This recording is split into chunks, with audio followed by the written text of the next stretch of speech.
To new TV Telugu. AP ప్రభుత్వం మరో కీలక నిర్ణయం తీసుకుంది. ఎన్నికల సమయంలో ఇచ్చిన హామీ అమలుకు ఆదేశాలు జారీ చేసింది. ఈ నెల 7 నుంచి ఈ పథకం అమలు కానుంది. ఈ మేరకు ముఖ్యమంత్రి చంద్రబాబు నాయుడు స్పష్టం చేశారు. ఈ నెల 15వ తేదీ నుంచి మహిళలకు ఉచిత బస్సు పథకం అమలు ప్రారంభం కానుంది. దీనికి ముందే మరో హామీ అమల్లోకి వచ్చేలా ప్రభుత్వం నిర్ణయం తీసుకుంది. దీనికి సంబంధించి విధి విధానాలు ఖరారు చేశారు. ముఖ్యమంత్రి చంద్రబాబు అధికారులకు కీలక ఆదేశాలు ఇచ్చారు.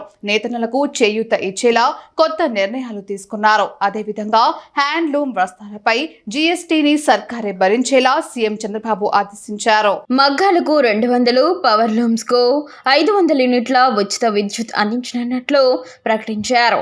నేతన్నల కోసం ఫండ్ ఏర్పాటు చేయనున్నట్లు ముఖ్యమంత్రి తెలిపారు. జాతీయ చేనేత దినోత్సవం నుంచి నిర్ణయాలు అమలు చేయాలని అధికారులను ఆదేశించారు.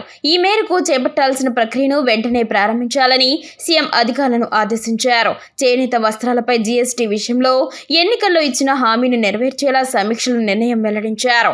ఇక హ్యాండ్లూమ్ వస్త్రాలపై జీఎస్టీని రాష్ట్ర ప్రభుత్వమే పూర్తిగా భరిస్తుందని చంద్రబాబు ప్రకటించారు. ఈ నిర్ణయాల వల్ల చేనేత రంగం పుంజుకుంటుందని, తక్కువ ధరల్లో చేనేత వస్త్రాలు అందుబాటులోకి వస్తాయని అధికారులు ముఖ్యమంత్రికి వివరించారు. చేనేత కార్మికుల కోసం 5 కోట్ల రూపాయలతో థ్రిఫ్ట్ ఫండ్ ఏర్పాటు చేయాలని అధికారులకు సూచించారు.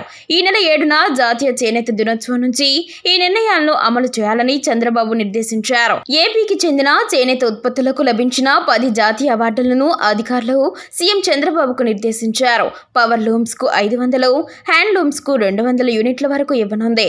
ఈ మేరకు 125 కోట్ల రూపాయలు ఖర్చు కానుంది.